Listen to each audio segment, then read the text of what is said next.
Hello, my lovely grade 2s. Today we're going to be looking at different ways to add and to take away.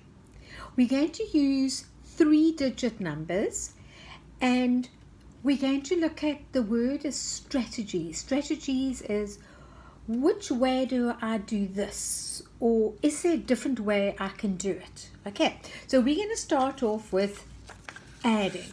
Okay, there's a sum that we're going to be looking at. Can you see over there? It is 354 plus 231. Now we've got to work out how do we work this out.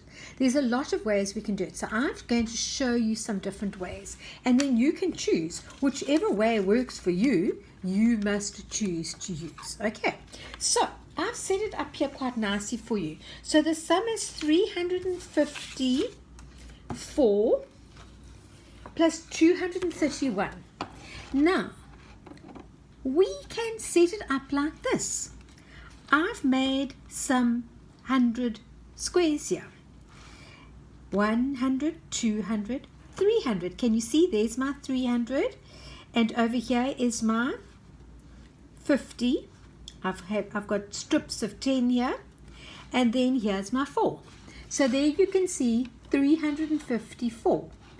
And I'm going to add 200, see there's 200, two 100s there, to the 30 and the 1. Okay, so let's add it together. Let's look at the ones that I've got here. 1, 2, 3, 4, 5. So that would be my answer for the ones. Then here I can go 10, 20, 30, 40, 50, 60, 70, 80. So there is my answer for the 10s. And here I can go 100, 200, 300, 400, 500.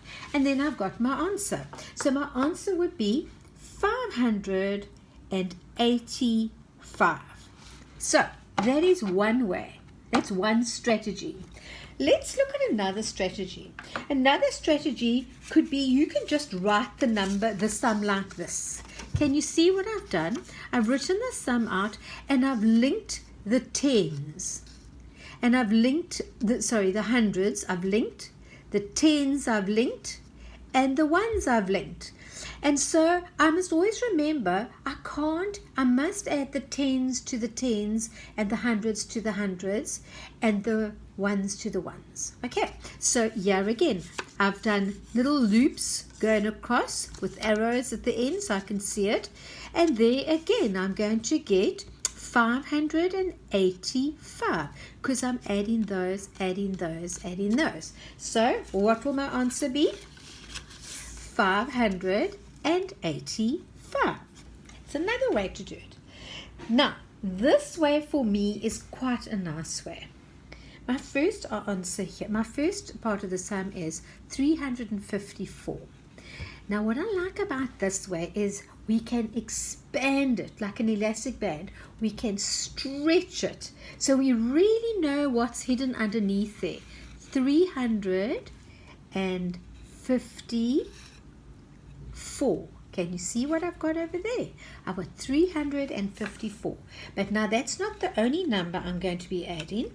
I'm also going to be adding, make sure you can see it, 354. I'm going to add 231.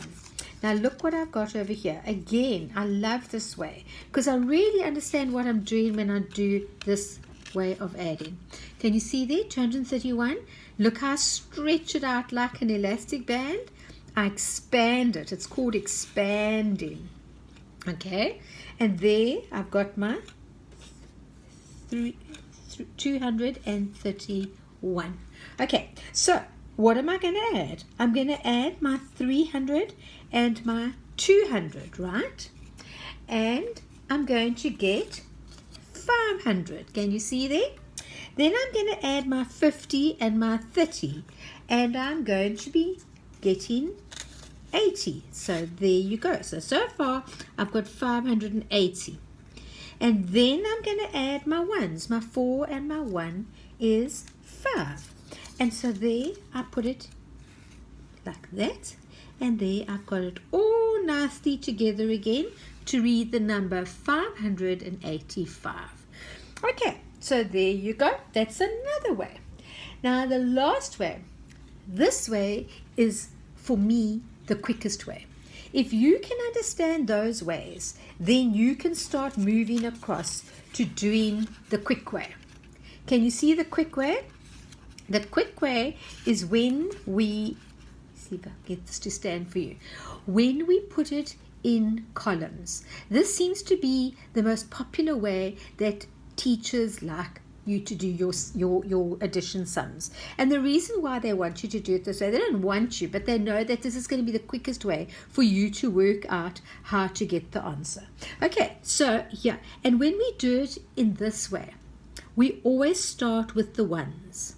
Because when the ones get full up, we can then take it to the tens. And the tens get full up, we go to the hundreds. So if I add it all together, what do I get? I get that answer again. Can you see? 4 and 1 is 5. 5 and 3 is 8. It's 5 tens and 3 tens is 8 tens. 3 hundreds and 2 hundreds is 500. So it's 585. Thank you, my lovelies.